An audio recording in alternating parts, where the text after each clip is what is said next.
Okay, then maybe we should start now. And hello, hello. Yes, my name is Muruga, and professionally, I'm editor of the graphic design and typography books and magazines, and have worked for an idea magazine more about 20 years. So it was so I get acknowledged with Thomas then, and yeah, I have worked sometimes for Art Easy program, whatever.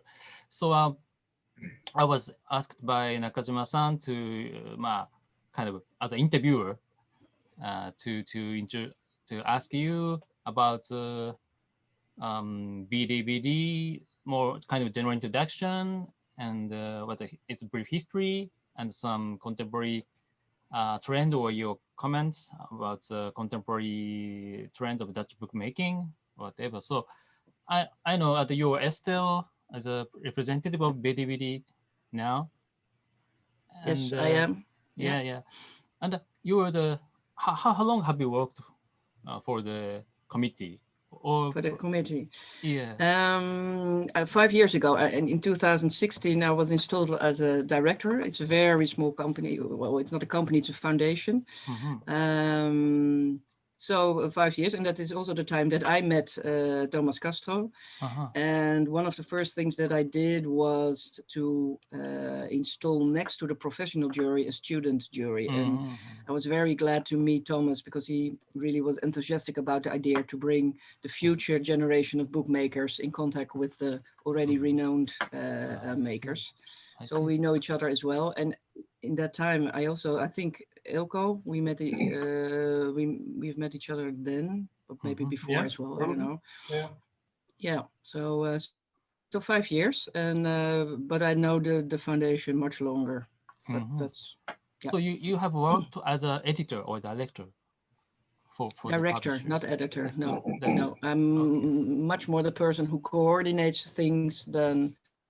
And what I coordinate is, of course, is the jury itself. And then if there are proposals for abroad international expositions, I do that as well. And of course, the production of the catalog. I see. So those are the three elements of the award. And yeah. So you are now focused solely on the BDBD program. You worked full time for. Yeah. No, it's not full time. No. It's 1 day per week, and the other 4 days I work with another foundation who is there in the Netherlands to promote reading and promoting books. So I am in the book business, but yeah. Okay, thank you. And you're welcome. Elko, you were the director of the 9010 publisher. Yeah, I love the publisher. Yeah, I often buy the book. And you all was a jury for the last contest of the BDB program, right? I wasn't. No. Oh, you didn't? No. Okay. But have you basically checked all the results? Sorry, this was a question to me? I'm sorry? This was a question to me? Yeah, I'm sorry. It's a bit confusing. Sorry. It's very difficult to interview over Zoom. Anyway, it's okay. Yeah. So we are still. No, it's working fine. We'll help each other. Okay, sure. We'll get there. No problem. So Elko, could you let me know your involvement with the BDBD briefly? Yeah, of course. Yeah, fine. No, I was asked by Esther to join the jury. So I think this is the third time in a row. Yeah, so this is the third time. And as a publisher at NAO 10, we always say that the design of our books is not an embellishment or an afterthought, but is a part of the content. So it's, those are not separate things for us, because we publish and work for the design community, like architects, graphic designers, and also the art.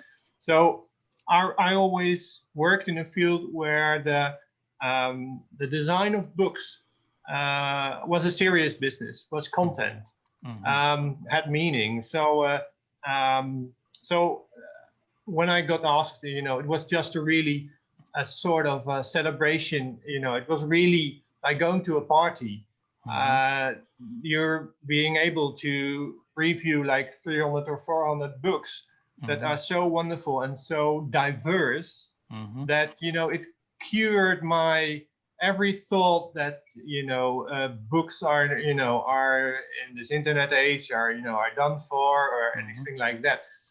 The sheer vitality of what you encounter if you are in the position to review all these wonderfully designed books is really uplifting. So, you know, it was really something that I did with so much pleasure. And, you know, I learned so much from what you saw. And that's why, you know, I spread them out here and, you know, they're like friends, but, you know, they tell you things that you don't know. So I think it's a testament to the vitality of book design to be, you know, to do this work. I think it's really great. So yeah, that's my experience. Thank you. And Thomas, and you're the now director of the graphic design program for the Stedelijk Museum. And how? We don't. Yeah, it's not a director. It's a curator / conservator. In English, there's not really a good word for conservator, but so we translate it to curator. But basically, I'm in charge of the graphic design collection at the Stedelijk Museum. It comprises 43,000 objects, which is huge. Yeah, too huge. Yeah. Through the whole history of graphic design in Holland, of course, internationally. Amazing works are in there. It's like every time I look at I go to the depot and look at the collection, it's like being in a candy store for me. So yeah, and as Esther said, I got in contact, of course, with her in 2015, 2016 when she asked me to help along with other heads of departments of the art academies to think of a way to bring young people into the discussion of books. I think what Esther said at that time was when she, as the first-time director, went to one of the openings, she just saw a bunch of gray-haired people. Look at me now, look at me now, yeah. With honor, right? It's nothing against people with gray hair, but no, of course, looking, I mean, the tradition of books, that's what Elko was saying, has to be brought to the future generations of designers, readers, the market, whatever. And so, and that's when we decided to, among other things, have a student jury.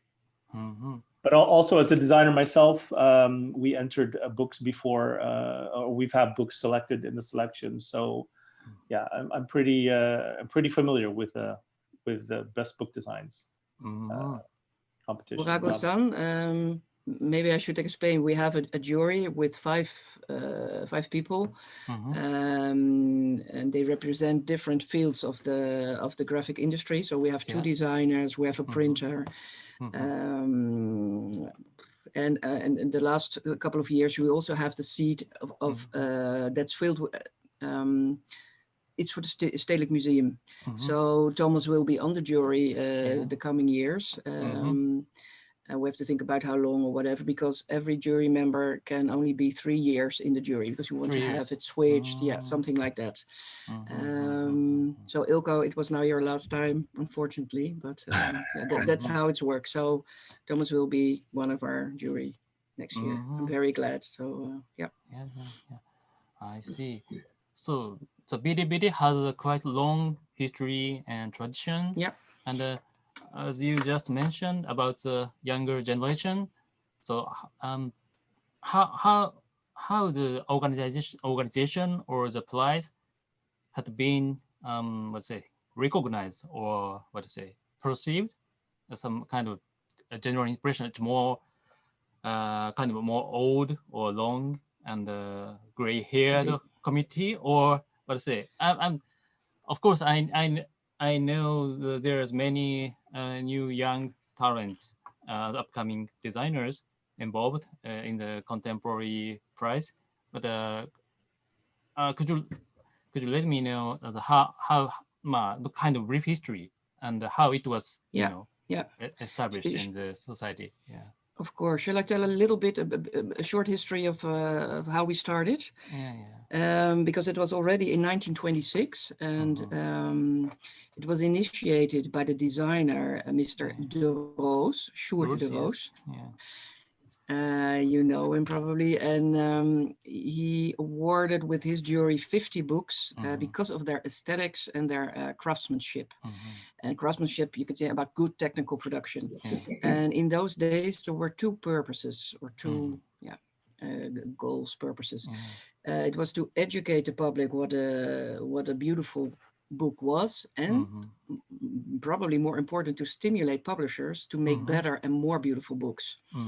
Back then, publishers often didn't have a designer, or they left the design to the printer, or they did it themselves. You can't imagine that now, but those were the days.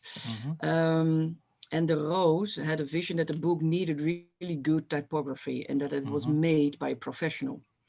And he used the best Dutch book designs, the organization of it, as an instrument to reach that purpose. And he took the idea from America. I think it was 1923.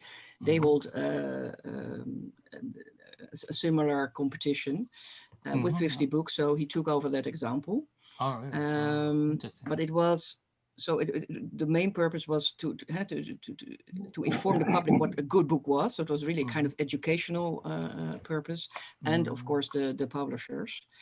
And then in the 50s there was a shift. You see that then there was really a need to promote the good quality of technique in Dutch books. And the thought behind that focus was, if you don't pay enough attention to the technical form of a book, what does that say of the content of the book? So they wanted to establish really a firm connection between content and execution. And that strong link is still today. But it was really so meant, the best Dutch book design, was really meant as an example for the bookmakers, for the book industry. And in the 60s, the purpose shifted to give a representation of what is going on in the field. And that's still today. So the award in the first instance is meant for the people who work in the industry, in the graphic industry, and secondly, to the public. And if you say how it's perceived, well, in the business, in designers, publishers, printers, binders, they really contribute to the collective feeling of this prize. It's really their award. So it's really looked at as an honor if you're now part of the selection. Interesting. Before our interview, I asked my Japanese designer, graphic designer friends working in Amsterdam, Ayumi Higuchi, about some kind of background of the BDBD. And this is one of the hard questions, not question, but she mentioned about the original naming of the BDBD in Dutch. So fair zorge, fair. Verzorgd. Verzorgd. Verzorgd, yeah, and that is it's like the curator thing that Thomas just said. It's hard to translate it. Yeah. Verzorgd means. Oh, sorry. I'm sorry. Yeah. Yeah. So that could be one of the important point to explain the mentality or spirit of the awards. Yeah, I think it's very important to stress that the best Dutch book designs is not all about design. Of course, it's one of the main part. Yeah. Not only, not only design, but we look at, or the jury looks at the execution as well, and also at the publisher sides of things. The books are often made in commission, and how does that work? What's the context of the publishing? And I have here, what did I say? Yeah, I think if you kind of questions are, what's the role of the publisher in the design or in the execution? Is it innovative? Is it a commercial edition or a one-man edition? And what's the print run? What is the target group of buyers, and how does the design and execution of the book comply with that? How is the book funded?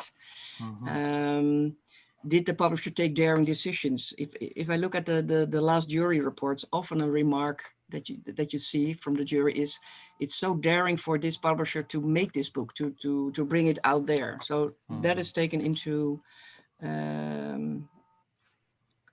consideration. Yeah, thank you, Thomas. Thank you. Yeah, so it's design, it's publisher, and then of course the technique. And that's so funny because the Roos is of course one of the arts and crafts movement, and that craftsmanship is still a part of the award today. Interesting. And I would, three, no, just to follow up on what Esther was saying, I think what you can say is that back then at the Roos, there was this idea of elevating the standard of book production. So there was really, a sense of, almost of a government promoting, good books, like the government promoting good architecture led to the best architecture book. And of course, if you concentrate too much on craftsmanship, you lose the idea of concept. And so there's also, I think, a creative tension between this idea of craftsmanship and, having sort of a definition of what a good book is, and standards of artistic freedom that, that don't look at the printing quality in the same way. It could be a little bit tedious. So I think those tension between the artistic freedom of the graphic designer and this idea of promoting good books has always been there, and I think it's always a topic within the jury.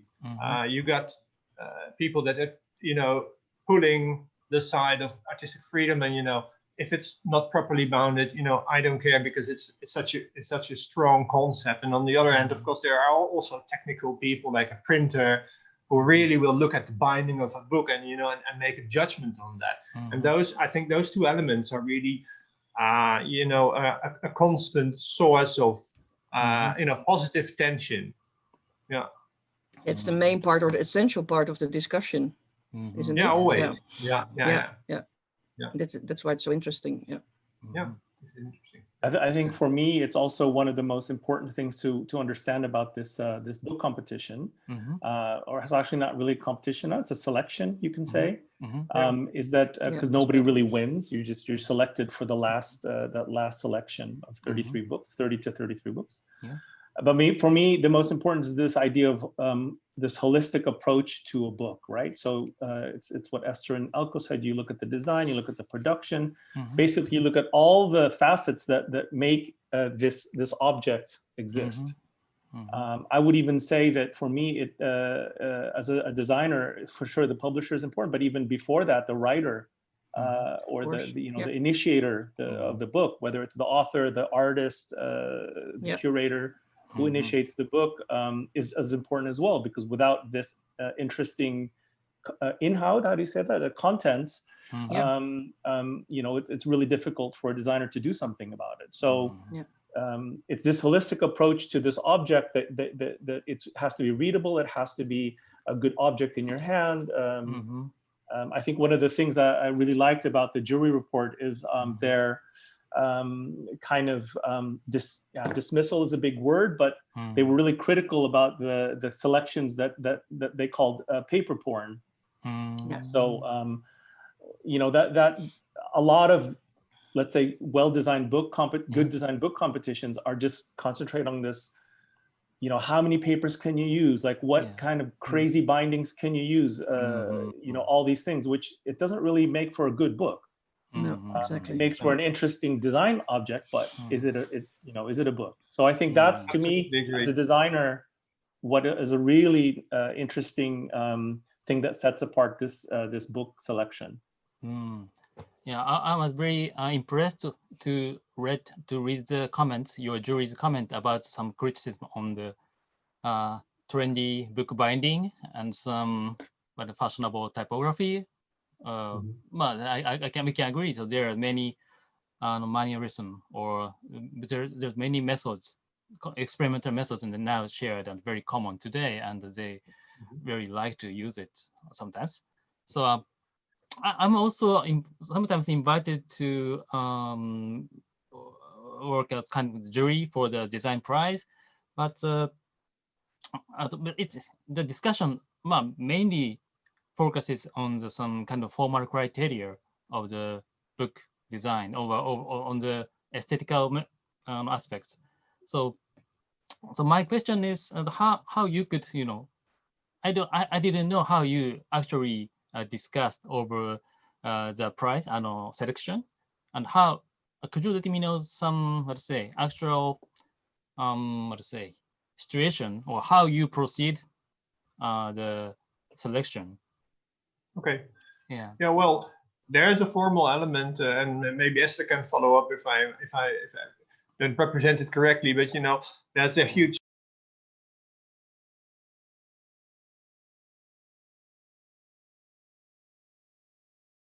list where he keeps his notes, and then in the first instance, you compare the notes of difference, and then you just count. You count how many juries asterisks a book has, and you take out it has to have at least 2 or 3 jury members asterisking the book, and then so you bring down the selection this way, and after that the discussion starts. So you have the sort of a pre-selection or a long list on the table, and then the discussion gets interesting because every jury member has an opportunity, to state his or her choice, and then the discussion starts, and then you bring it down, and usually there are maybe some books that everybody agrees upon. It is sort of an extra. Is if the jury is unanimous, that's sort of an extra honor, maybe, if you will. And then of course there are other ones that have a clear majority. And then there's this section that may or may be in or may be out. And so in the second round of discussions, it really gets interesting, because you really have to articulate why this book is in or out, and you even have a sort of a special card to play. You can reintroduce a book on the last instance that you really feel that should be discussed. So it's always very exciting, this last part, especially because you really have to, you just have to convince your fellow jury members with arguments, and having a jury with on the one hand like printers, a publisher, designers. It's very clear that you have these different perspectives of the book. So that's in a way how the process goes, and it always is very good that you have to make choices in the end. There has to be some books that are going to fall off the table, and I think that's a vital part to have to choose.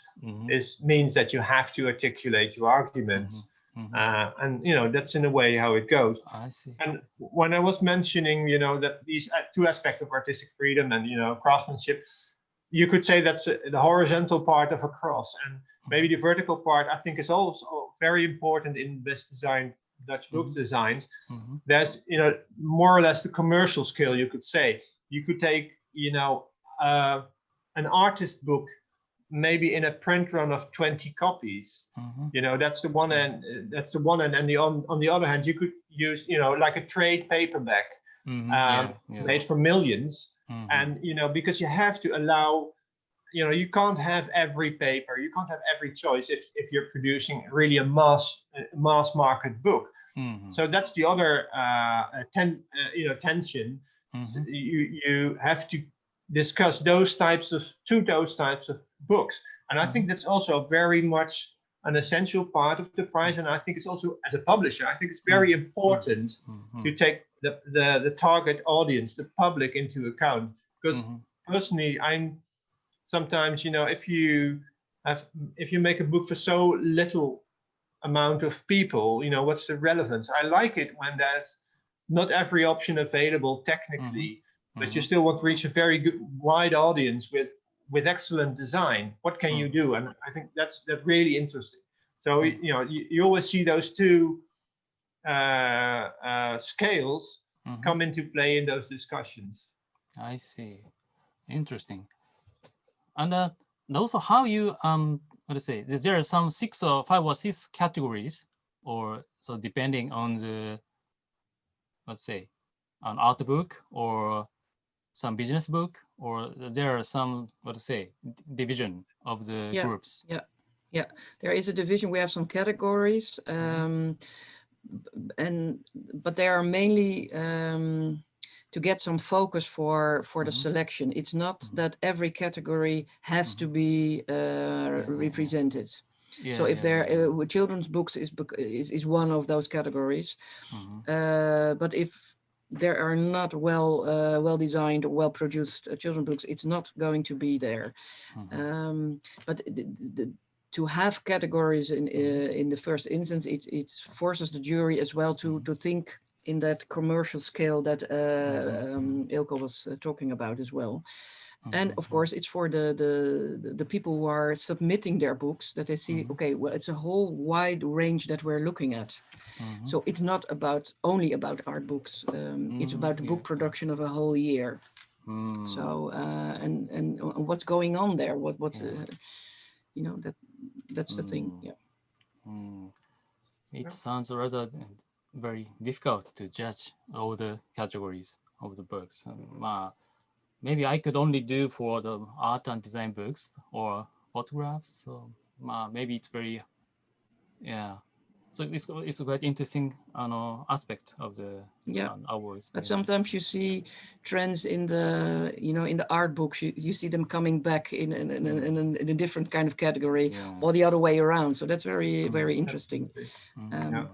But we have to be honest. The category of art books is the most elaborate category. So yeah. Okay. And I understand the requirements of for the entry for the BDBD is what to say, two publishers are Dutch or the designer or Dutch. So there are some, what to say, not what to say, Shall I elaborate on it, Murago-san? There were the criteria. We have 3 elements that we look at just in the jury process, but also in the submitting. So you're looking at the design, the production, and the publishing. And 2 out of 3 has to be located in the Netherlands. So if a book is designed by somebody in Japan, but it's printed and published in Holland, it can be submitted. And it's not only about printing, we also look at the binding or the lithography. So, and that has to do with the situation now that a lot of international commissioners are coming to Holland because they like the specific qualities of printing or binding or lithography. But the publisher itself stays, of course, is international. But I don't want to miss those kind of books because there still is an essential Dutch element. But of course, because of the whole globalization, internationalization, of international, you get at a point, okay, what is Dutch? Of course, that's the question. But these are the formal criteria for now. So that's quite unique aspect of the, what to say, the prize for me. It's a very what to say, it's something between global and local. And still I get a comment, I get criticism of designers who said, but I designed the book, but okay, it's printed and published elsewhere, but still it's designed in Holland. Why can't it be part of the jury? Those are books that are in between because they can't be submitted in any country. So where are they? So it's rather interesting to think about that. How we're going to treat those books. Yeah. But we have a lot of national competitions. And I think everybody is struggling with this kind of criteria. And we still didn't mention the international competition. Of course, we have in German it's called the schönste Bücher aus aller Welt, so the best Dutch international book designs. And I think it's about 600 or 700 books that are submitted from 31 countries. So, and only if you're part of a national selection, then you can be part of that international competition. So that's interesting as well, of course, the whole global thing to look at the different kind of aspects. And Holland, of course, I'm proud. Oh, sorry, Thomas, you go. No, I just wanted to say that there's that distinction again where the German competition uses schönste also in their whereas the Dutch competition really uses that word verzorgd, meaning the overall taking care of something, whereas the other one is more the aesthetic. But I'd like to add, if you'll allow me, Muruoka-san, I'd like to add also a little bit to what Esther is saying. To me, as you know, curating the show for the first time for Stedelijk, I also, what I really I'm interested in this competition is the way it also mirrors the way Dutch design, let's say, the Dutch design community now is. I mean, Esther said, what is Dutch design? You know, I myself, as a Philippine American, you know, practicing in Holland now for more than 20 years, am I a Dutch designer, or am I a Philippine designer, or an American designer?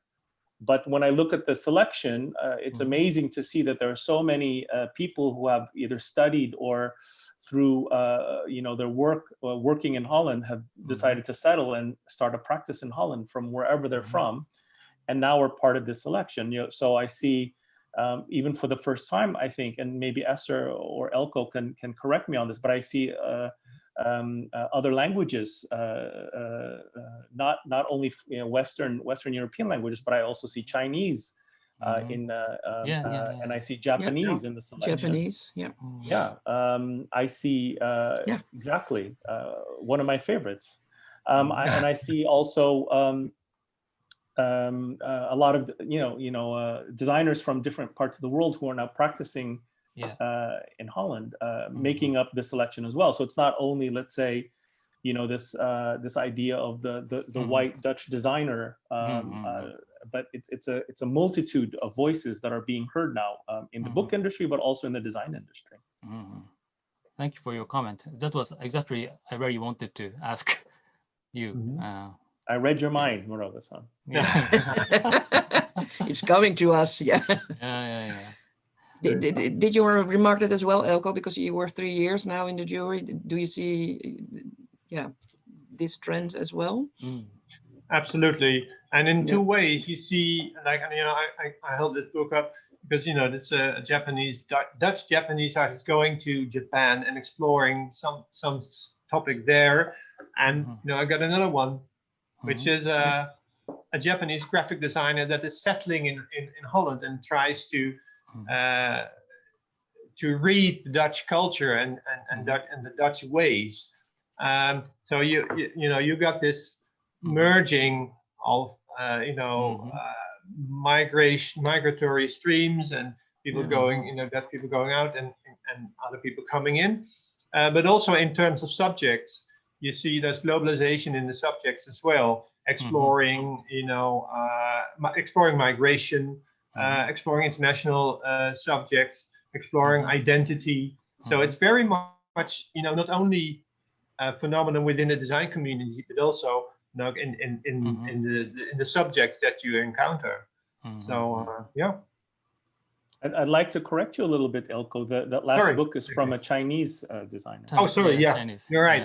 I'm sorry. You're really right. Yeah.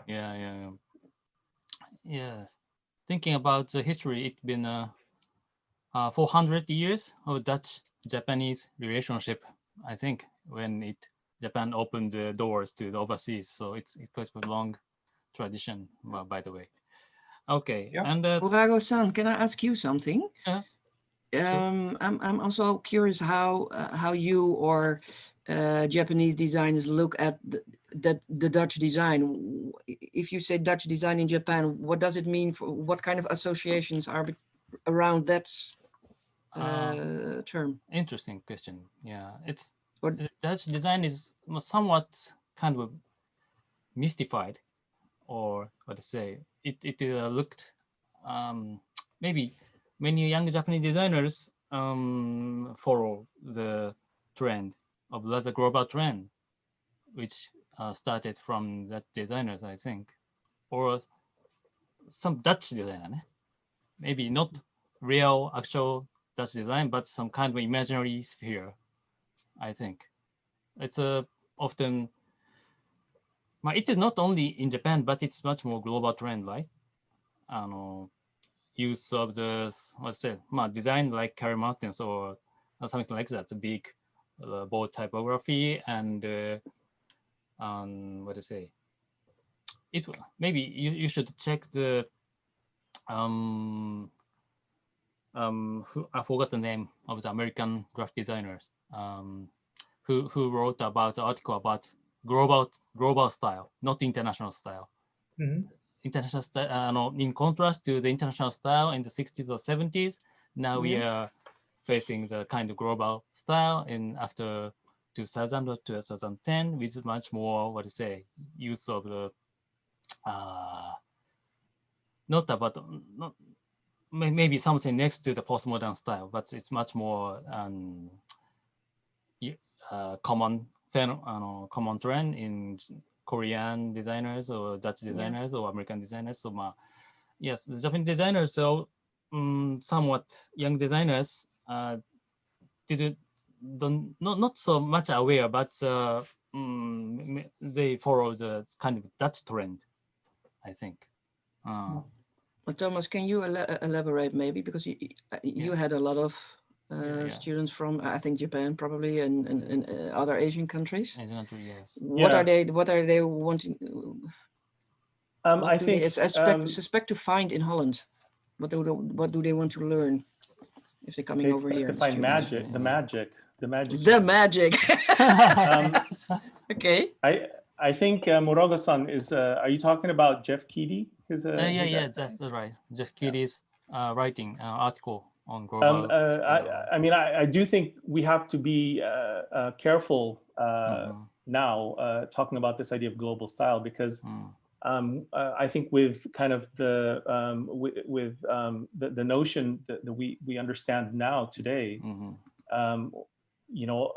it could also be misconstrued as a kind of design colonialism, right? And that's something I think we have to be careful of, is especially my role as a teacher. I want to be very respectful of where students are coming from. And yes, there is this thing where they come to Holland and they say, oh, I want to design this Arnhem style, the werkplaatstypografie, Karl Martens, like you said.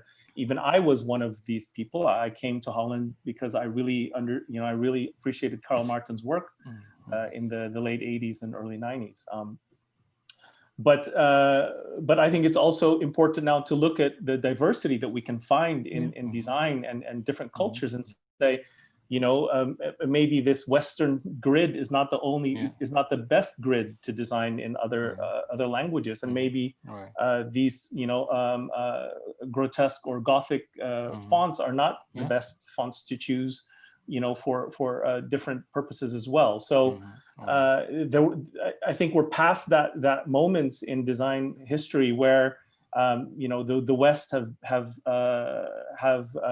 supremacy had exactly in design, and I think it's now more interesting to see where the canon can be refocused, and of course I think again this is where I think Dutch design or Dutch designers are very good at opening themselves again to these new conditions and new contemporary challenges.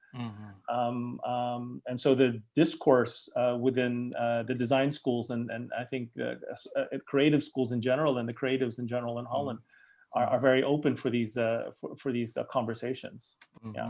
I see. Thank you. Yeah. Thomas, can I ask you, talking about the question of, is there something like Dutch design identity? It's being deconstructed as we speak in a way. One could argue that some kind of anti-authoritarianism, would be part of a Dutch design identity. Like, if you get a commission, in Germany maybe they say yes, thank you, and in Holland they say, well, but why? That was maybe part of the myth. Do you think there's, is there still something in that? Or is it just wrong? Or should we get rid of it? Is it just going to dissolve in this, new thing that we are about to discover? I think you put a good point to it, because a lot of times when people look at Dutch design, they consider it an aesthetic layer or some sort of a set of design choices that lead to the Dutch design. But I think Elko has pointed to one of the most important aspects of Dutch design is the idea of questioning. And that is stylus, that transcends all kinds of aesthetic choices or anything. But just the first question at school, we tried to teach the students to ask the hard questions, especially towards their clients, their commissioners. Because that's where a lot of the interesting choices start. Is that you want full color. Why? You don't have that budget, so why should we push for full color? You want a small book. Why? The images call for a bigger book. These kinds of hard questions that you have to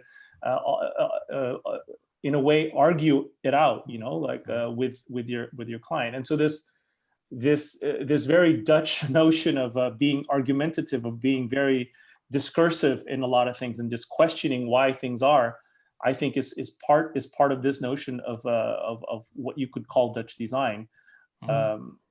Which I like, because it has nothing to do with style. And it's not only I think the dareness or the to ask a question, but it's maybe also the status that a designer can be an art director. I mean, he's the one who questions, but he's also the one who picks all the elements around it, who's the printer and whatever. But it's more kind of, if I talk with the designers, I mean, for example, Hallerbrunn, the book in the selection is The Cycling Shanghai. They are, of course, from Switzerland, and that's what they say. We really have to, how do you say it? That art direction, to take that part, that's still really something for them. It's not natural. And they do it, of course, and they do it very well, but just to underline the things that you're saying. Interesting. It's also something that if you study design in Holland as a foreigner, it's hard to replicate this when you go back home, because you are not designing in an island, so you're part of this general culture. And in a lot of countries, it's not a designer's place to question your clients. Especially if it's a bigger or more influential client, a designer still has this subservient role to that. And so I think it's also interesting how these young designers who are studying in Holland and going back to their own cultures are trying to find their own ways within their systems to apply the knowledge that they have gotten in Holland. And I think that's that's an interesting part of this kind of spread of ideas as well. And Thomas, Murago-san, you talk with a Japanese designer. I said you just said, I think, was that a part of the discussion as well? Oh yeah. Japanese designers. I'm sorry. No, I thought you said earlier that you talked with a Japanese designer in Holland to talk about the Dutch design. This. Yeah. And did she or he mention? Yeah. She mentioned about that. Yeah. And okay. So she recognized what we're saying now. Yeah. Okay. Sure. And I would like to ask Thomas how the book design, the discipline or the category as a book design are institutionalized? I mean, how do you teach book design in your school, or how young designers learn? Or well, I mean, first of all, I'm not in. Yeah, so I'm the new conservator of graphic design in Stedelijk, and that means that I left my function as the head of departments in Arnhem. So I can't speak to what the new my old team are doing now. But what for me was really important is we kind of approach it in as an introduction first to the basic attitude of, let's say, typography or how to produce words or text. So we don't even, for me, it's really important not to talk about the book as an object yet, because it's very complicated. It's like an architect trying to design a whole building without still first understanding the small parts. So for example, Team Thursday, who teaches in Arnhem, they have a really interesting lesson that they call the Character Club. Yeah. And basically it's first year's project, huge pieces of paper, black ink, any kind of writing tool you can think of, and just make characters. You're assigned one letter, one glyph, and you can just keep making the same glyph weeks on, weeks in. And in the beginning, I think young students are like, why the hell are we doing this over and over again? But then slowly they start to understand, oh, now you start to see what a pen stroke or a stick or a rag or a twig, leaves, what all these tools actually, how it sets a mark on paper.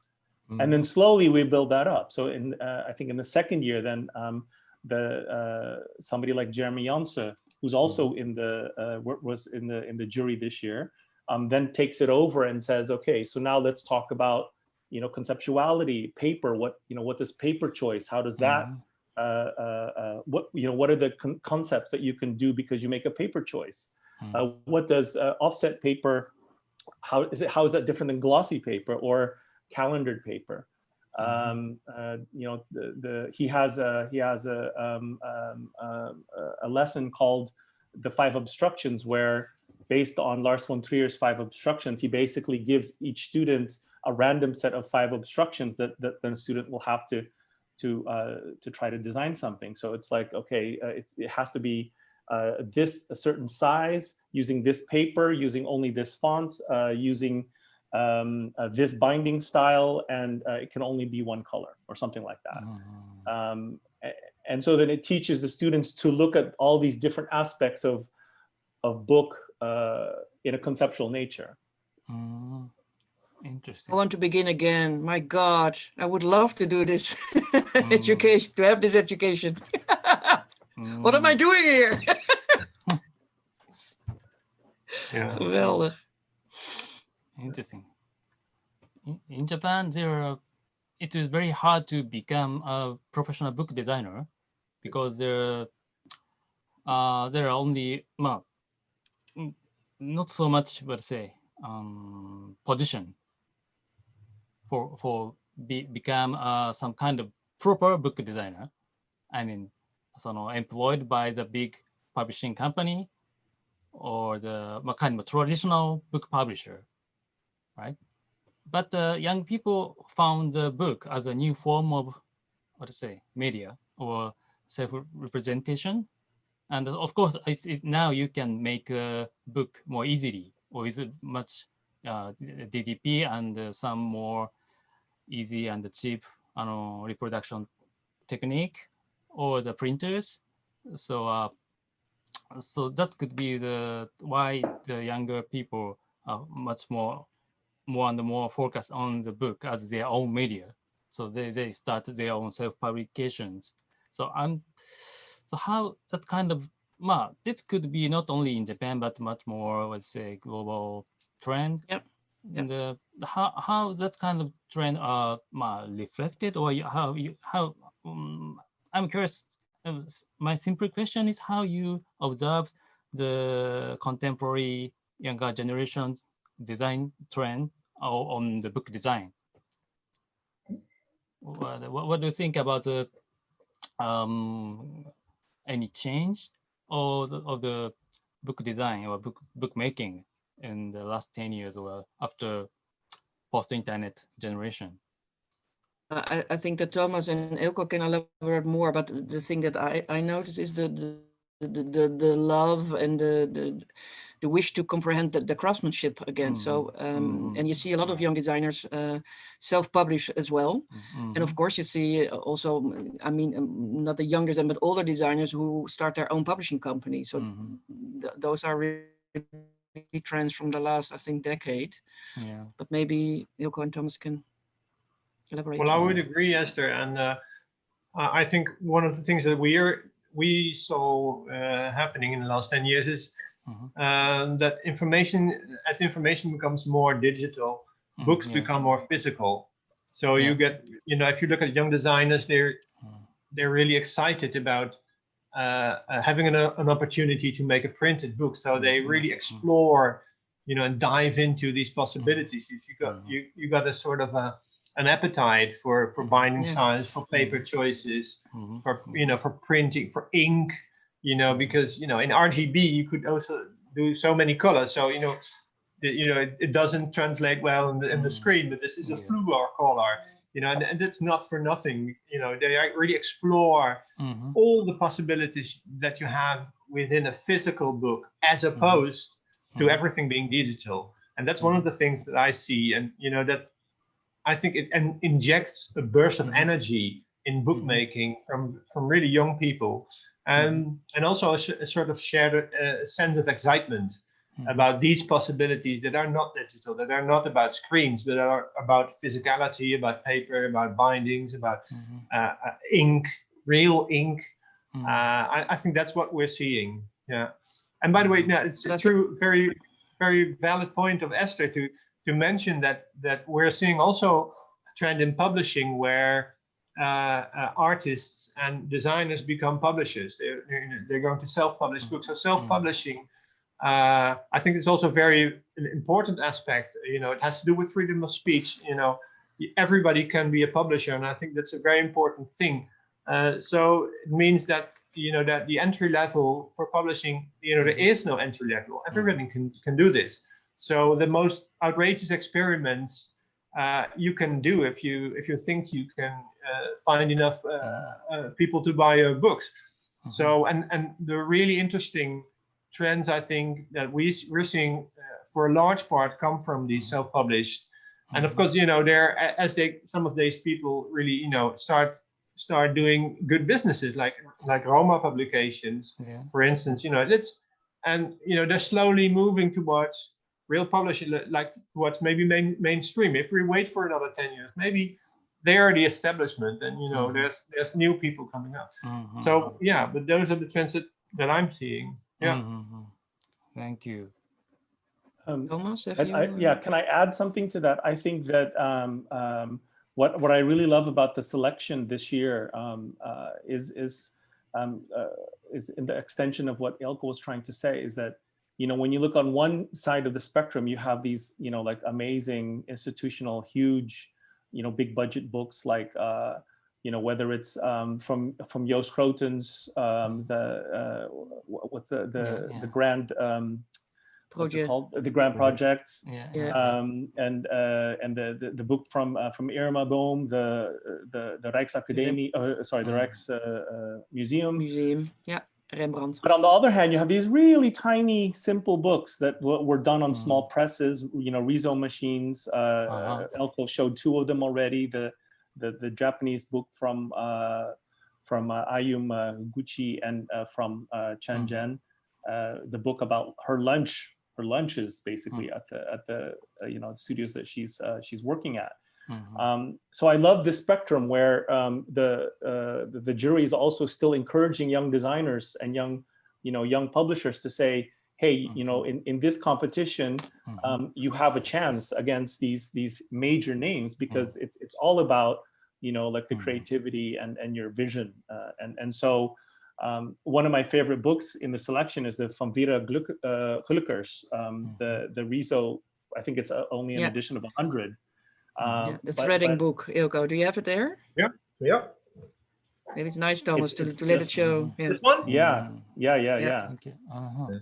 It just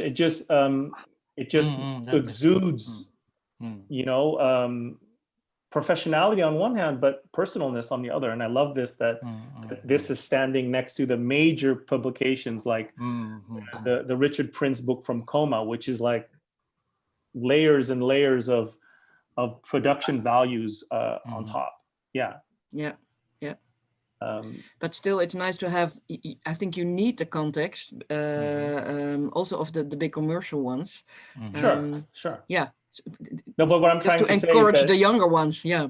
Yeah. To be just part of the whole. Yeah. Well, it's kind of cultural heritage, of course, in the end. So.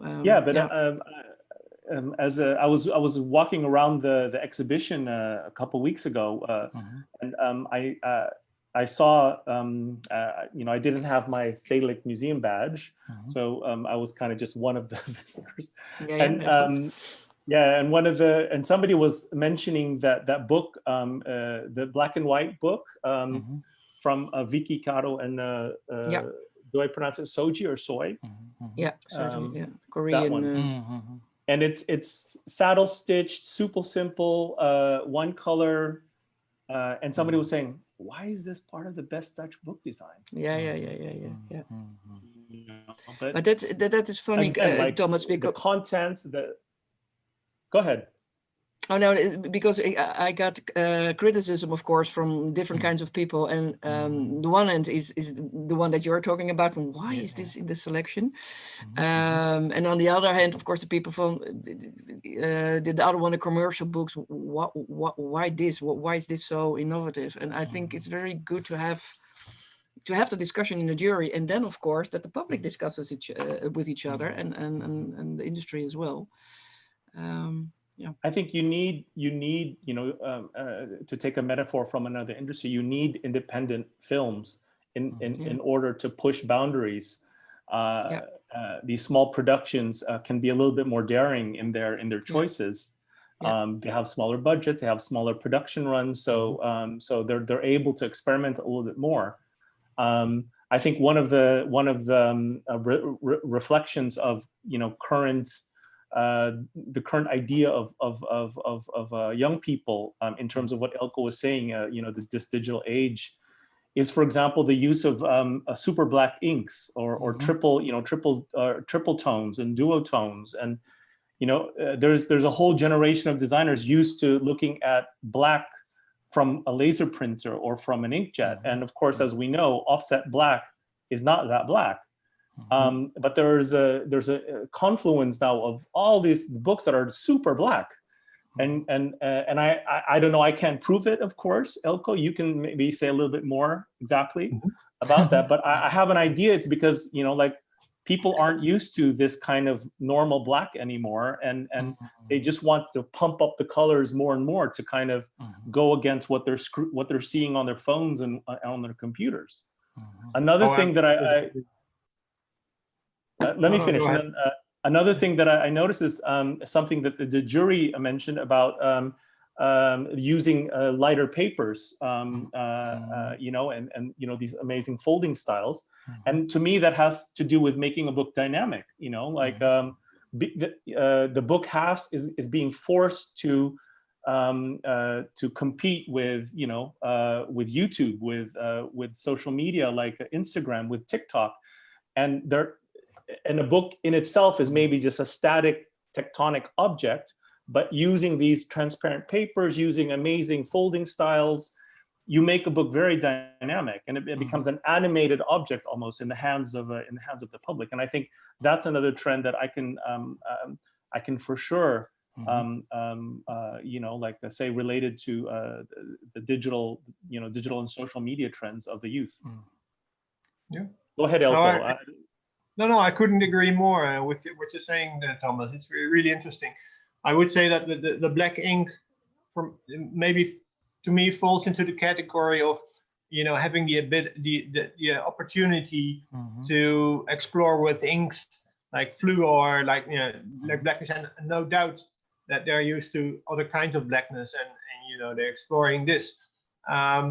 But I also think it's a very good point that you were making about the dynamics of a book. I think, you know, the book as a performative object, I think, is also one of the main trends that we're seeing. And, you know, this is one, Hans Gremme, this is one of an absolute gem in this respect, because, you know, this is a book that is designed as a folder. You know, it looks like something you take out of a folder. Of course, it's about the school shootings, but the performative aspect, you know, explores, on the one hand, you could read it like this, very, very simple idea with brutally just staples through it, and, you know, it's a very brutal way. At the same time, it's extremely intricate and well made, but you could go through the book like this and read one story, and then in a sort of dramatic thing, you could also prise it open, and then you got the mementos from those school shootings that were archived, and, you know, this kind of really a physical performance in leafing through the book takes on meaning, and, you know, it becomes dynamic, as Thomas was saying. So this performative aspect is also, and we didn't mention it until now, but that's a major trend, and that we're seeing. And I interpreted this as also a sort of an anti, or, you know, a counterpart for you know, the screen and the screen experience, that you have a real experience with the physical object. Yeah. It's the same with the I like to mention it as well with the catalog, Morago-san. This is designed by Team Thursday, and the performative element is really in this one as well. Well, it's really stupid to have it like this in the screen, but yeah, it's the same kind of. You have the beautiful Korean photographs, and then you have to. You see the book as well first as an object, and then you open it up, and then you have the jury report, and if you want to have the English, you can turn it around. So you have to have some activity to understand the book and to get it, and that's very nice. Yeah, I really not want nice. to grab a It's copy. really, I will send you one, of course. I will send you one. Catalog. It's a beautiful catalog. I love it. And I think, of course, it becomes interesting if these aspects are applied in a meaningful way, like we said about paperporn. You know, you could use the performative aspect also as a sort of a circus feature. You know, like, look what we're doing. Yeah. But, you know, if you do this in a meaningful way, which we hope the books in the selection do, then it takes on meaning. And I think that's the defining aspect of having these performative books included in the selection as well. Great. Yeah. And because those are the more complicated. Those are the more complicated dynamic elements. But you have also the translucent or transparent papers, like that one, the book from Chen Zhen with her lunches, because it's kind of a diary style. Then you get like a glimpse of the past and a glimpse of the future. So it's almost like this timeline, you know, visualized in an animation, let's say, or even the one that I was just talking about, the Vicky Caro and Soji. It almost has this flip book quality, because you see the type. You can also you already see it in the screen. You see the in Dutch Weerslag. I don't know how to. But you see it's shining through, and So there's almost an animation while you flip through the book. It's and then the choice of paper is part. Yeah, and the choice of paper is part of the concept, so it's not some trick or thing, but it's really part of the. So simple. Yeah. Agree. Morago-san, there's one thing that we're not talking about, because it's so good and so that we have young students that explore everything that's around them, but also we need young people at the other side, at the execution side, and that's really a problem now in the Netherlands, that there are not enough young people who are interested in that side of the graphic industry. So we have very good binders, for example, and usually they are a kind of family company, but there is no future generation. There is a generation, but they don't want to work in that department. So that's a thing that worries me, but a lot of people in so on the one hand you have the designers who wants everything and want to explore, and we need that for the future of the book, but we also need the other side. So that's a bit of a problem. I don't have the solution, but I think it's good to mention it as well. Yeah. It is there. Yeah. What do you, maybe Ilko, did you discuss in the jury? What could be a possible future for books? You mentioned that you were actually, you felt assured that there was a future for books. Yeah. But now Esther also is expressing some kind of not doubts, but some thoughts going forward in terms of the market and the production of books. Did you talk about that as a jury? We did. We did, and I think it's very much an open question.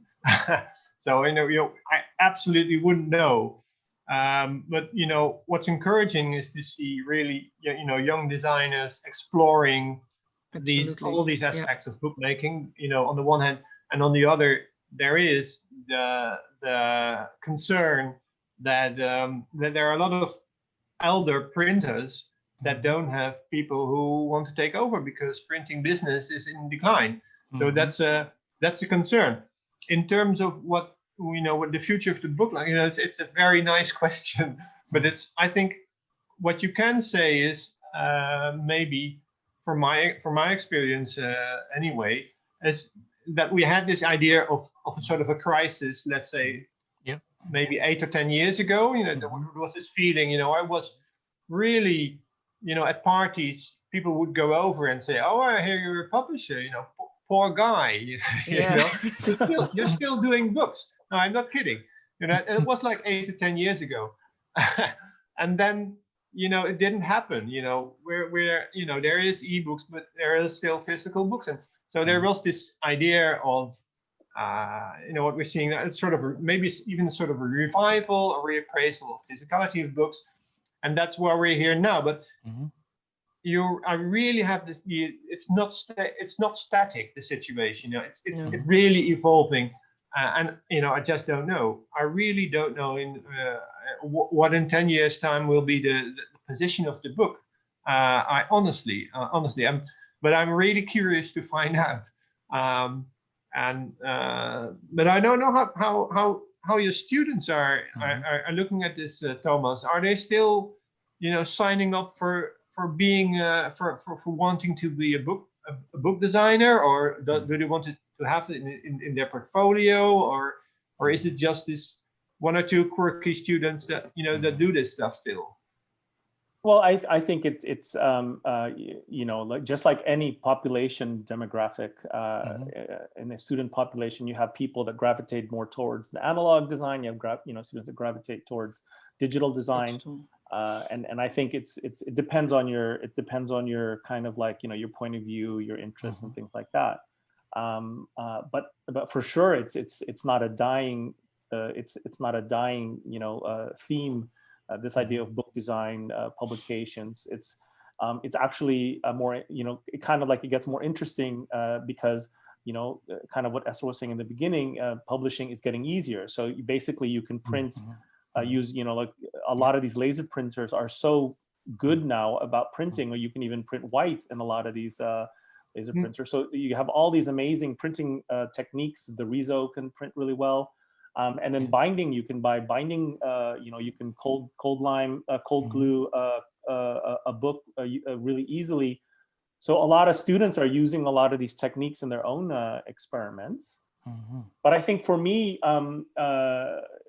for me, I can see two scenarios maybe among more that I can describe now. One would be this thing where book design becomes, the book industry becomes a kind of a boutique industry, just like letterpress is, where you have a lot of people that still do letterpress. It hasn't disappeared, but it's not necessarily a very widespread medium now. And actually, it's more like for the aesthetic, right? For wedding invitations and special announcements kind of thing.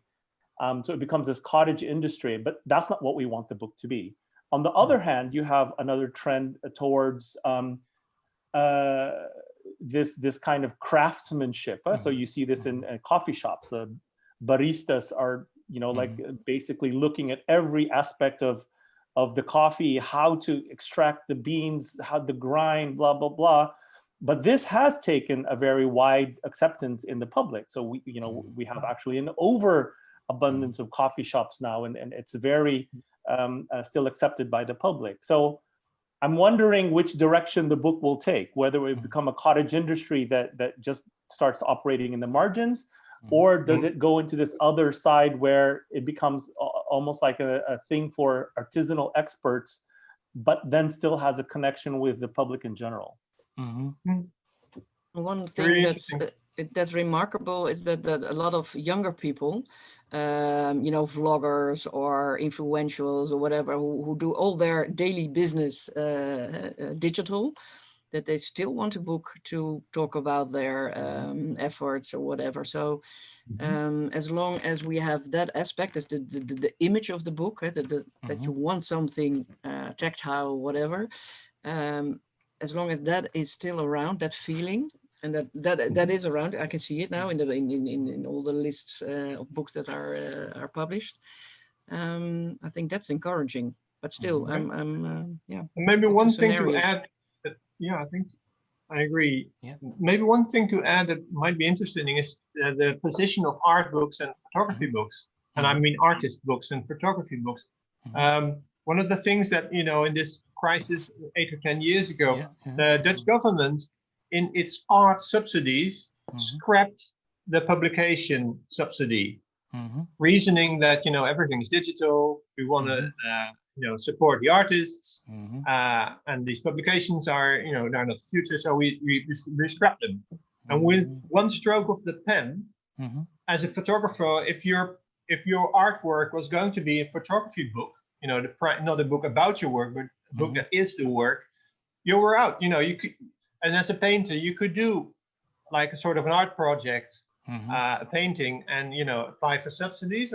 But if your art project was going to be a book, you were being scrapped, or we rebelled against it, and we won because. But the interesting point is, what happens to these artworks where the book is the artwork, like read a photography book or an artist book. I don't know, but you could say that I don't see a reason why that should not continue and be meaningful. You see a lot of crowdfunding between surrounding this kind of projects.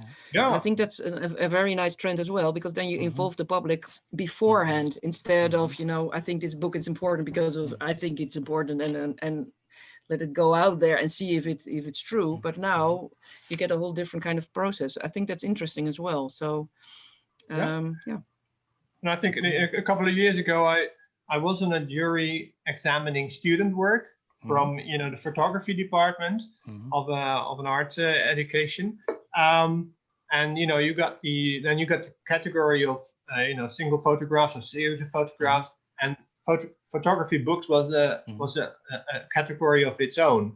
And I'd like to think that the photo book section was by far the most interesting section with student work. So maybe. I think it has its own. If you consider the artwork to be the book itself, then it becomes a different identity, maybe. Yeah. Exactly. But I think these photography books, Elko, are also, especially at the academy level, a lot of the students who are graduating from the photo students who are graduating from the photo academies or fine art academies, they're making their graduation usually is, a book is part of their graduation, but they're just printing it digitally and binding it like at these small or at this digital shops. So I think there's also this verschuiving, this kind of move towards also as the technology gets better, the printing technology and the binding technology gets better in terms of like the immediate the smaller shops, digital binding, digital printing. It starts to compete with with the traditional offset or book industry. Well, that's a very interesting point, and you could see this as a sort of fluidity in terms of print run, where you got one copy or you got 10 copies or maybe 100, all the way down to 100,000. Technology allows you this.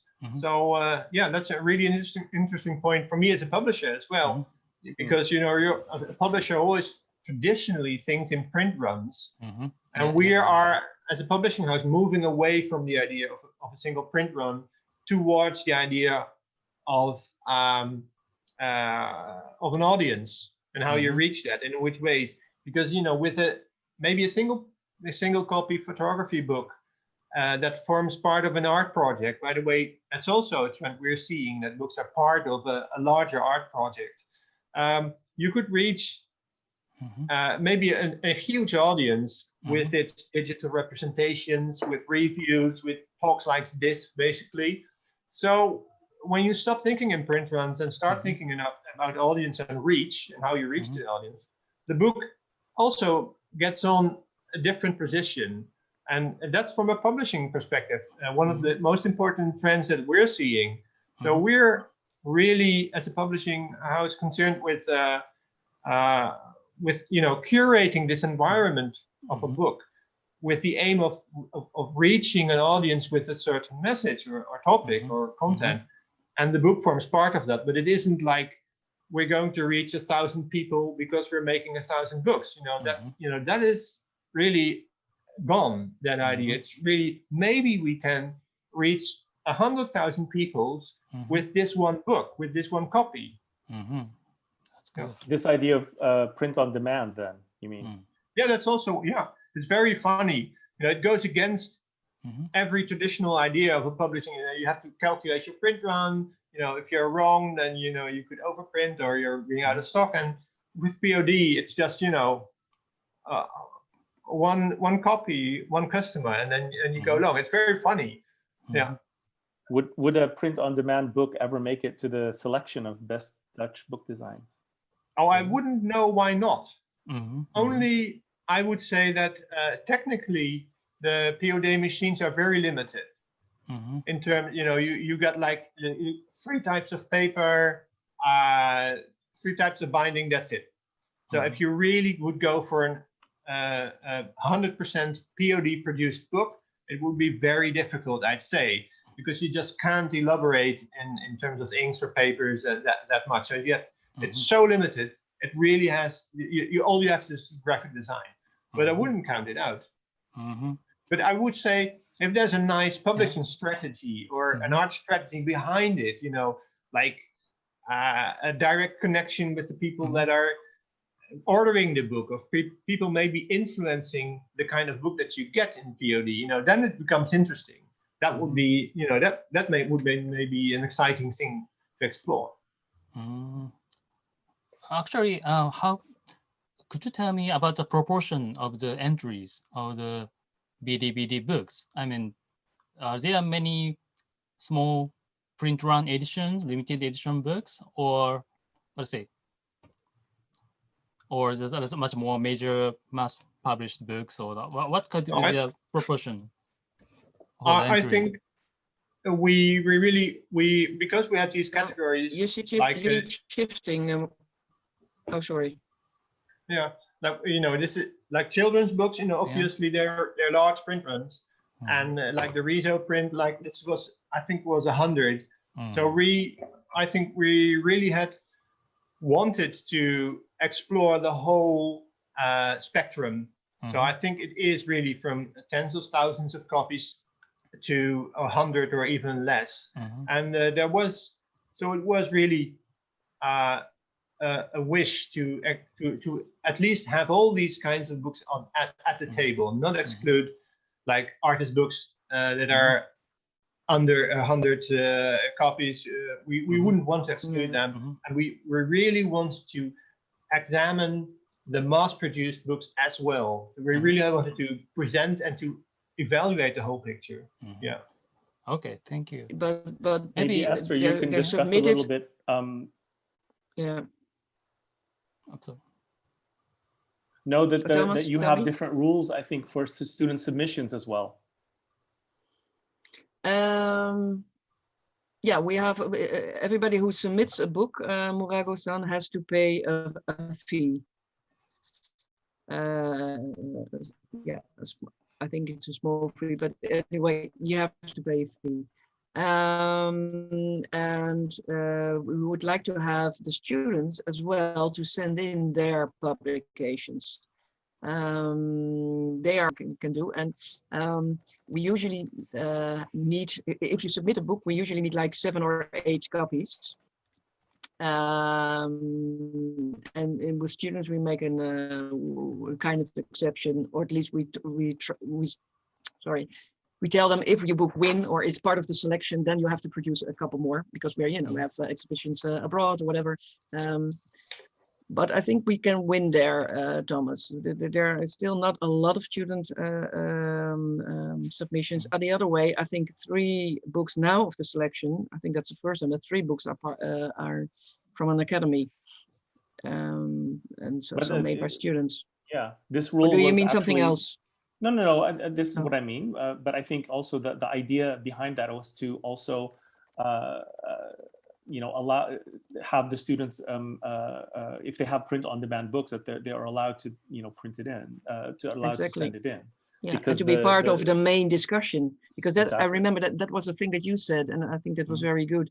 Be sure that their books are part of the main discussion, and another strategy was to have another kind of competition only for student books, but then they are apart from the rest, and it's just more interesting to to compare them with the whole book industry.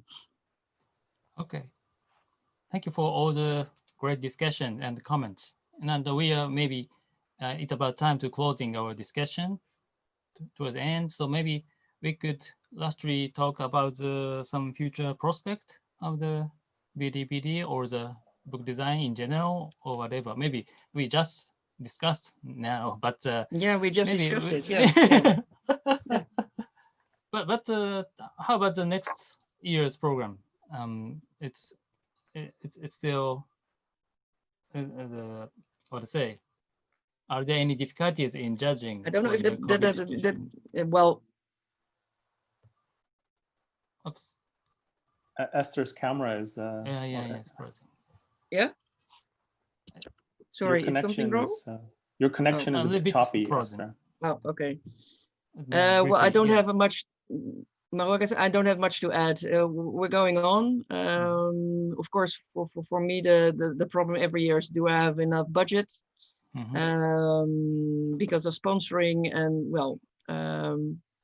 but we're going on. So okay, I'm looking forward to it. Yeah, I'm looking forward to the next year's as well. And speaking for me, as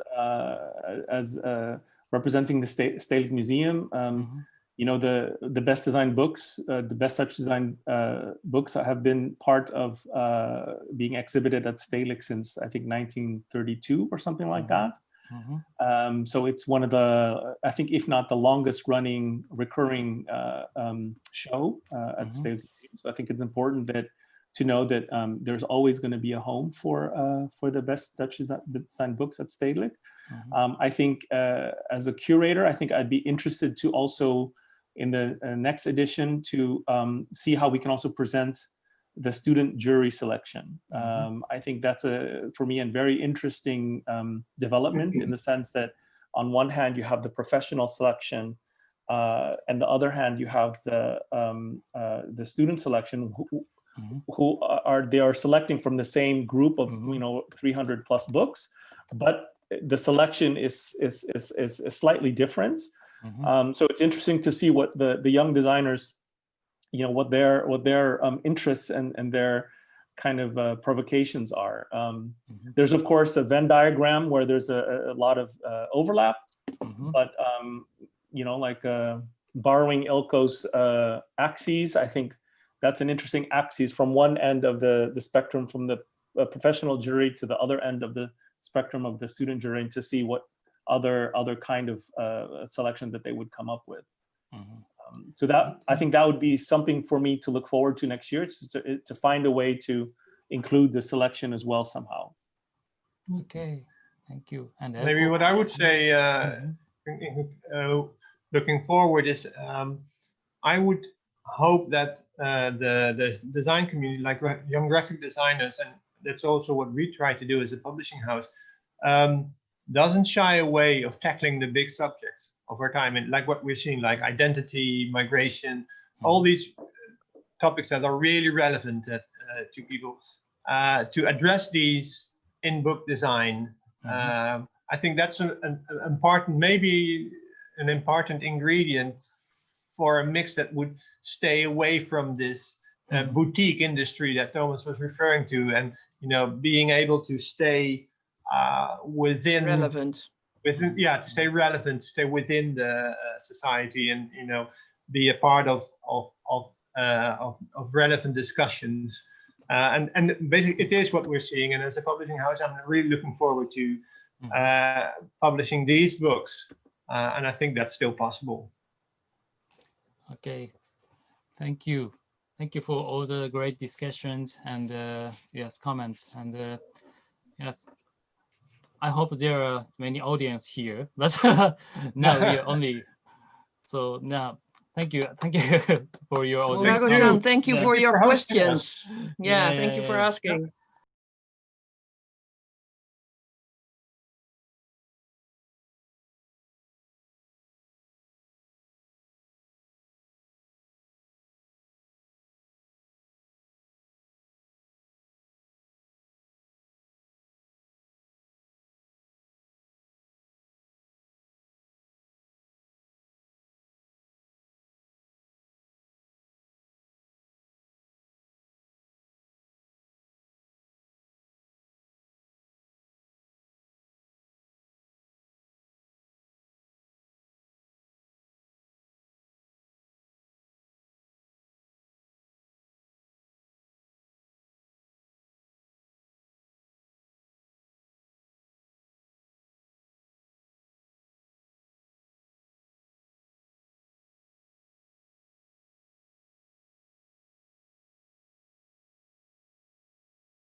Of course. No, sorry. It's okay. Thank you.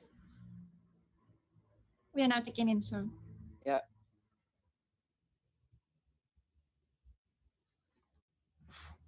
聞こえてますかね。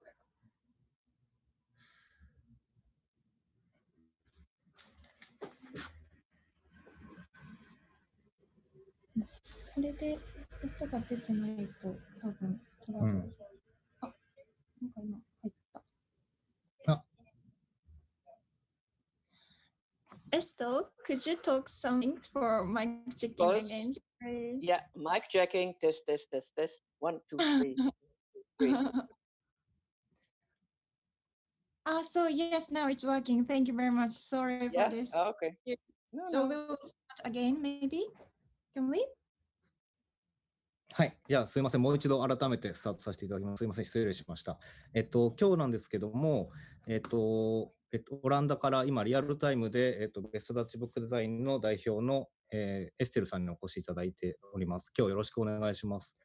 So it's wonderful to have you here today, Estelle. So shall we start the Q&A session?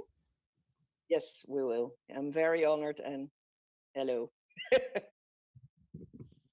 今日はトークに参加させていただきまして本当にありがとうございます。よろしくお願いいたします。早速なんですけども、今視聴してくださっている方で質問があったらぜひQ&A という形で、コメントのところに入れていただけたらと思うんですけども、皆さんいかがでしょうか。Now we are asking questions. Yeah. Maybe there are none. That is also possible. もし質問がないようでもそれはそれで大丈夫なんですが、いかがでしょうか。ちょっと質問が上がってくる前に、じゃあ僕から一つ質問をさせてください。So now we are waiting for the question, but now Yusuke will ask you a question firstly. ベストダッチブックデザインっていうその英語を、オランダ語で表現したときになかなか英訳が難しい単語だっていうふうにおっしゃってた単語があるんですけど。So in the talk, you mentioned that the original Dutch name of the award, the best Vertolkt Bloken, Vertolkt. This is quite a difficult notion to translate in English. So could you talk a bit more about that original meaning of that Dutch title? Yes. Verzorgd is hard to translate. It means that you look at 3 aspects at the book, not only the design, but also how it is produced. And you look at how it is published and why it's published. So it are 3 aspects. So it's not only the design, and that means the Dutch word verzorgd. まず、オリジナルのそのオランダ語の時は、Vertolkt というような単語でこのアワードは表現されています。そのアワードの意味というのは実は3つの言葉が含まれています。デザインだけではなくて、その本がどのように制作されたか、そしてどのように出版されたか、この3つが、そのアワードの意味には含まれています。ちょっとごめんなさいね。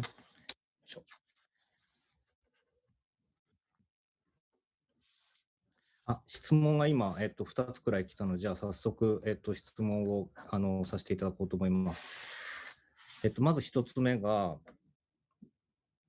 コロナウイルスの、影響っていうのが、オランダのデザインシーンにどのような、影響を与えていますかっていう、例えば、ローマンパブリケーションとか、FW っていう、出版社が実店舗を開いてたりするんですけども、こういったそのローカルの動きっていうのは他にもあったりとか見直されていたりとかするんでしょうか。So there's a new question here.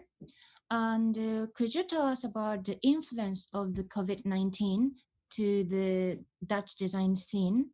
So for example, we've heard that Loma Publications or FW Books, they have started their own stores in Amsterdam. So do you think that kind of locality is now re-evaluated again, for example, or is there any kind of movement after the COVID-19, do you think, to the design scene? Well, the main example are you. I mean, the Tokyo Book Fair is now online, so of course there will be consequences.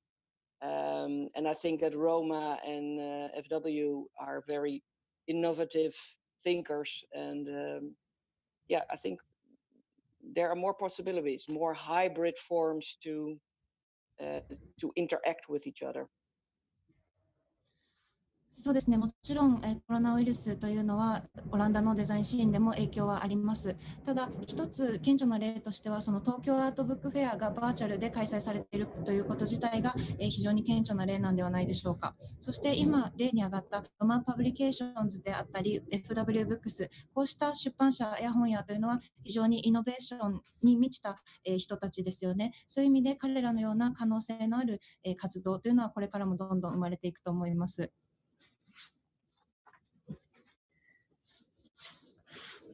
じゃあ、次にもう一つ質問が来ているので、それもお伺いしたいと思います。そのオランダの本を作る、シーンについての質問なんですけども、そのオランダにある製本だったり印刷の技術っていうものは優れたものなんじゃないかっていうふうに、本を見てると感じるところがあるんですけども、何かその本のプロダクションの部分でクオリティが高いっていうのは何か歴史的な背景があったりするんでしょうか。So second question is that about the historical background of Dutch book design making, because we know that there are so many good printers and binders with excellent quality in the Netherlands. So do you think is there any historical reason or background for this book industry? If you want to know if there's a reason for the quality? Yes, yes.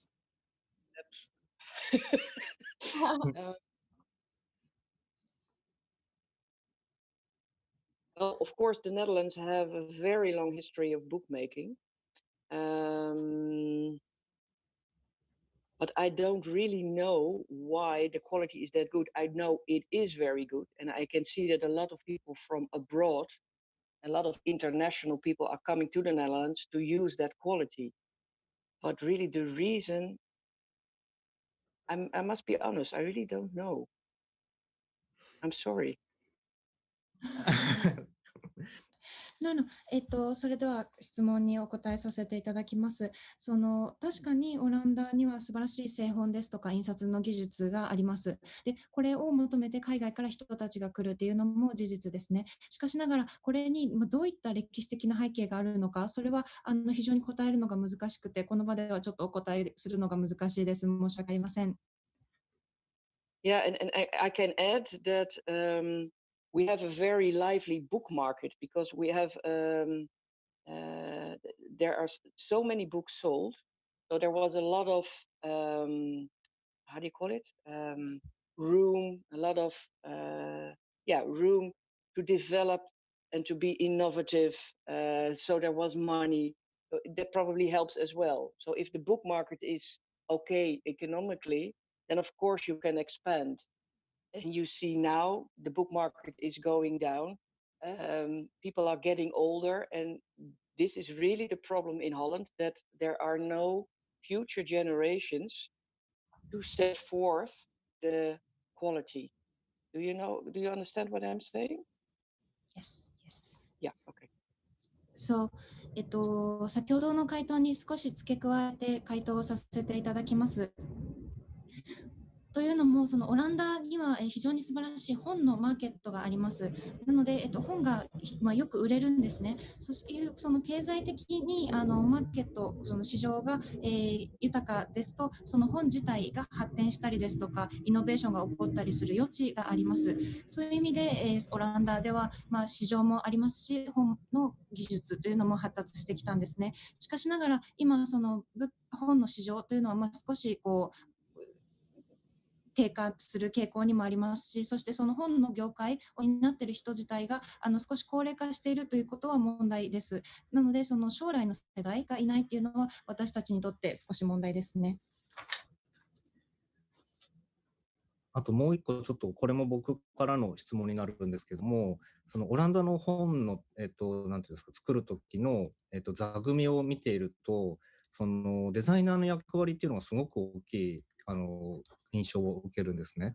それでそのオランダの本作りにおいてそのデザイナーの役割がすごく大きいのっていうのは何か、例えば教育的な面だったりで、影響があったりとかってするんですかね。もし何かエステルさんがご存知なことがあったら教えてください。So there's a new question from Yusuke, and we would like to know that in the Netherlands, when people are making book, the rule of designer is quite big. He's taking very big and important role in bookmaking in the Netherlands. And Yes. do you think, is there any reason or influence from, for example, the education system or any other reason? Why they take that? I think it's a very cultural element of the Dutch people in the Netherlands. If you look at our educational system and you compare it with our neighbors, the Belgian, in Belgium there is much more a high hierarchy. Do you know what I mean? A very top-down system. So if you have a student and you're sitting in the classroom, you keep your mouth shut and you listen and you hear. In the Netherlands, if you're a student, you're going into discussion with your teacher. So that's a very liberal way of interacting with each other. So I think that's really a cultural thing, really a characteristic of the Netherlands. And you see that also in the designers. So they take and they get room to interact, to discuss with their commissioners, and that's very typical Dutch. それには文化的でかつその教育にも関わる理由があると思います。例えばベルギーの場合を考えたときに彼らの国ではある種のヒエラルキー、その階級があるようなトップダウンのシステムで文化ですとか、教育の現場というものが運営されています。ですので、例えば教室の中で学生が何か先生が話しているときというのはもう黙ってそれを聞いている状態というのが、学校の風景なんです。しかしながらそれがオランダの場合どうかというと、非常にディスカッションをしたり、お互いに先生と生徒も話し合うようなことというのが、オランダでは一般的です。なので、こうしたそのリベラルな環境が、オランダの文化を形作っていると思います。そういう文化の中でデザイナー自身もそのコミッショナー、つまり仕事を依頼する人ですね、そういうお客さんともきちっと話し合ってお互いにいいものを作っていこうとする文化があると思います。ありがとうございます。今視聴してくださっている方、他に質問あればぜひ上げていただいて、もし上がれば1つか2つか、質問をお伺いしてと思うんですけども、もしないようであればちょっとエステルさんにちょっとまたお話しいただこうと思うんですけど、今回そのブックフェア、東京アートブックフェア自体がそのバーチャルで開催されるっていう風になったんですけど、数少ない実際に場を設けてやってる展示の一つが今回のベストダッチブックデザインの本を見てもらうっていう場所を設けているんですね。でなかなかその日本だと手に取る機会がないそのオランダの、デザインを評価された本っていうのが33冊並んでるんですけど、日本の、オーディエンスの人たちにどんなことを意識しながら見てもらいたいとか、もしベストダッチブックデザインの、代表としてご意見があったらぜひ聞かせてください。So this is again question from Yusuke. So question from Yusuke. Because now we are having exhibition in Tokyo, not online but offline exhibition. We have real exhibition now in Tokyo, and one of the exhibition is about BDBD. So we are now exhibiting 33 books, which was awarded in BDBD. So if you have any opinion, if you have any recommendations to Japanese audiences, when we see that BDBD books in Tokyo, because this is such a rare opportunity for us to see these kind of books from the Netherlands. So you want some tips from which books I like? Do you mean that? Yeah, okay. Well, what I really like about this selection is Thomas talked about it in the talk, that you can see the international influences. So you can see there's a book from Korea. I think there's a Japanese book as well. Yeah, of course there are some Japanese designers. So it's very nice to look at those books and see if you can see, you know, something typical Japanese, typical Dutch. I don't know, but maybe you can have it. And I personally love the book from Irma Boom about the plants, the moss it's called. And I like it so much because the theme of the books are the plants, the moss. They're very light, very, you know, very fragile. And if you feel the book, it's the same. It's very light, and if the paper is very soft. So I like it because then concept, theme are exactly the same. So that's so beautifully made. Is that okay, or do you want more tips? So では日本の皆さんに対して私がお話しできることというのは、その今回の BDBD で選ばれた本の中で、私が好きなことについて話したいと思います。まず一つ目に、トマスがこのBDBD のアワードに関するトークの中でも話していましたけれども、このセレクションは非常に、インターナショナルな側面が見られます。ですから韓国のデザイナーですとか日本のデザイナーが作った本というのも選ばれています。そういう意味でその典型的な日本のデザインであったり、もしくはもちろんオランダで選ばれているので典型的なオランダのデザインであったり、そういうものが、皆さんに楽しんでいただけるのではないかと思っています。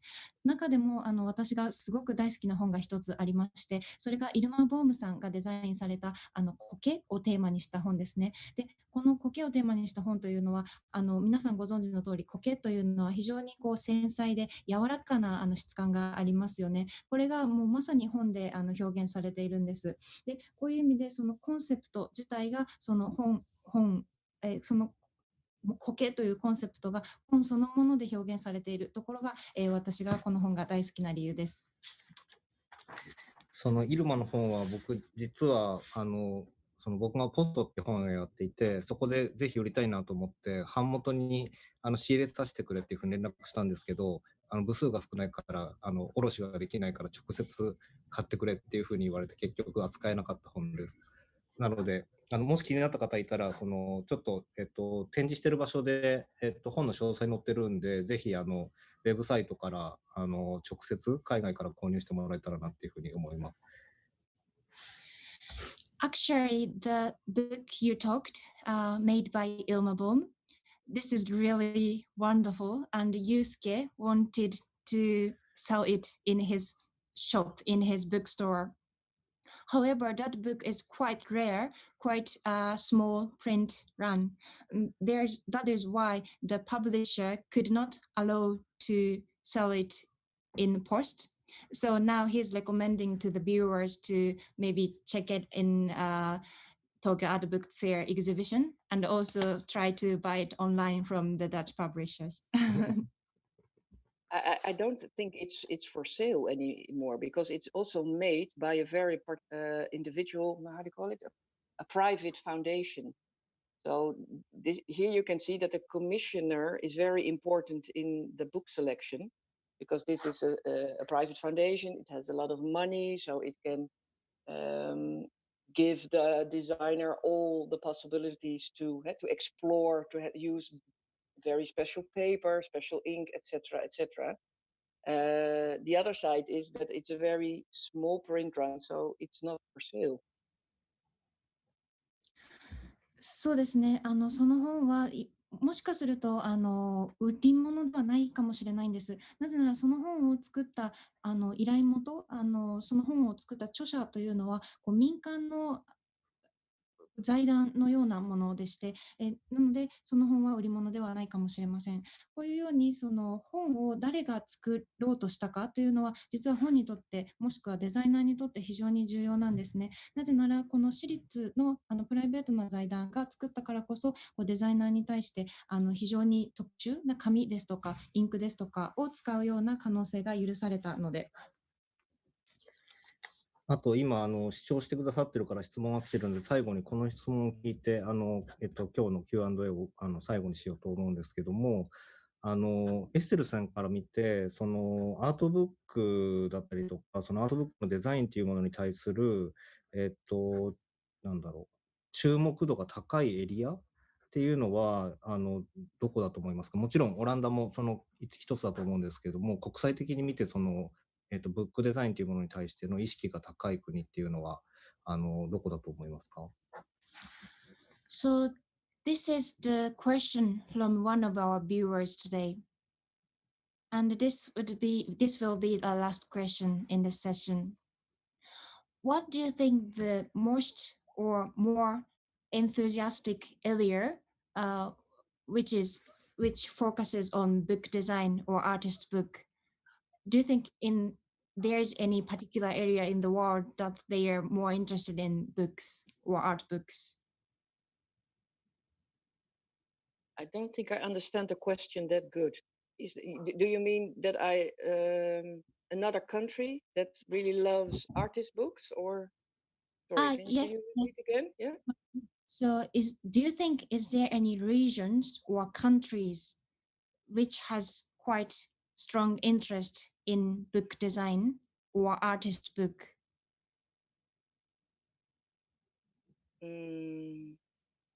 That there are any regions or countries? More countries, you mean? Regions or countries. Regions, yeah. Sorry. Well, the other ones are of course the Switzerland. That's very famous for their design.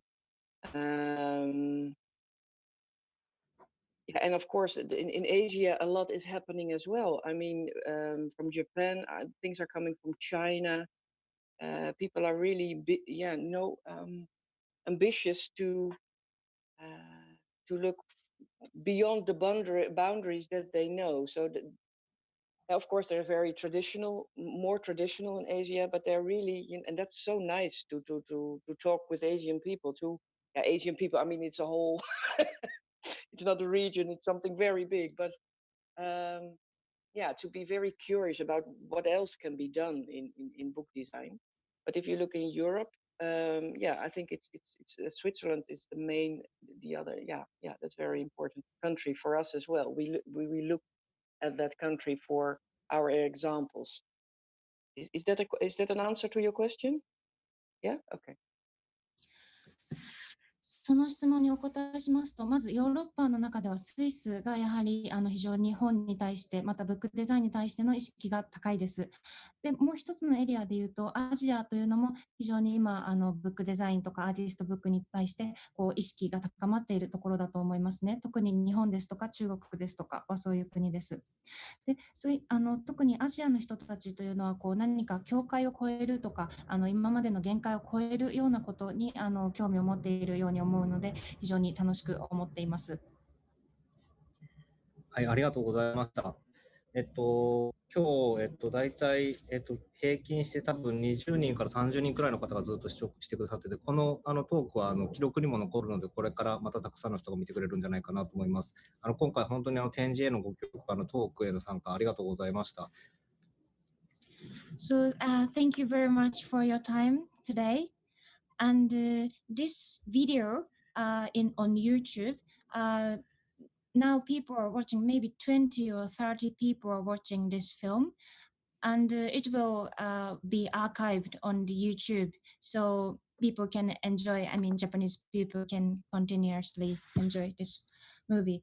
And thank you very much again for this conversation and also cooperation for the exhibition. Thank you very much as well. I said in the beginning, I'm honored, and you make my heart alive. So thank you very much. I hope to see you again and to work together again. Mm. Yeah. Okie doke. 本当にありがとうございます。最初に申し上げたように、このトークに参加できたこと、非常に、光栄に思っています。どうもありがとうございました。じゃあまたお会いできるの楽しみにしてます。See you. Bye bye. Bye bye. See you.